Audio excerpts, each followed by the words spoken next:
Okay, Noelle, let me do a quick exam, okay? Okay, Noelle, you're fully dilated. So when you feel a contraction, you can go ahead and push. Okay, I'm ready. All right, we're going to hold your legs. Make it easier. Push. Okay, I'm pushing. Ready? Push. Okay. Contraction. Push. That's good. Doing great, Noelle. Bringing the head down nicely. It's not every day you get to see a baby being born, especially if it's a robot baby. Doing great. A lot of pressure. That's it. Oh, Baby's almost out. hey. Is it a boy or a girl? It's a baby girl.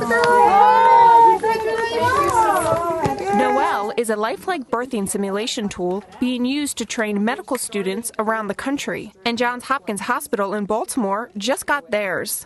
I definitely think it's going to be a great aid for students. It's definitely something that I would have wished that I would have had earlier in my training. Why is that? What does it offer? I think because generally when we teach, especially in teaching medical students and residents, when you don't have kind of a full simulated model, it's very, very hard to be able to teach maneuvers. I mean, this is very realistic. Obviously, everything is as it would be. The patient, the way that she's positioned on the table, the size of everything. So you really can practice maneuvers not only for, uncomplicated things, but complications as well. David Azaza is one of the brains behind Noelle.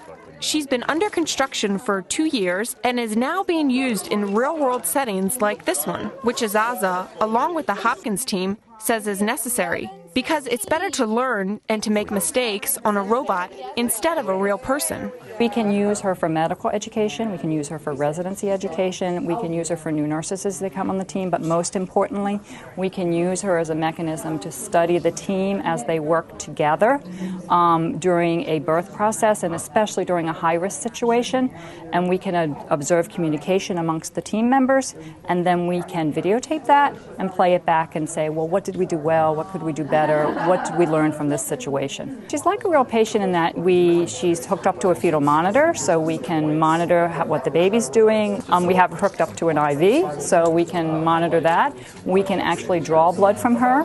Umbilical cord is there, placenta is there. The umbilical cord can get wrapped around the baby's body part. During this scenario, the baby had shoulder dysplasia, but there can be other complications, such as long labor times or having a breech baby. But there are still some aspects that keeps Noelle from responding like a real mother in labor. No, the mother doesn't talk, so we usually have a lot of fun with that. We usually appoint somebody on the team to be the mother, and they can be as creative as they want to be as far as the actual, for the mother's part.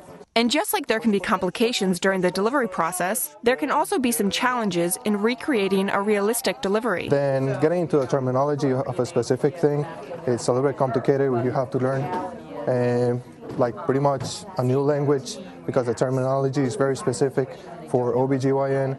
So you gotta read books and talk to the doctors, and every time it's a learning curve. This just keeps going up and up and up. According to the American Pregnancy Association, 875,000 women experience one or more pregnancy complications. Noelle cost about $20,000 and has been on the Hopkins campus for about 2 weeks. MCIC Vermont, Hopkins Insurance Company, funded Noelle as part of a patient safety initiative. Gardmard Scientific is now working on the next model for Noelle, a wireless version. Good job, Noelle. Good job.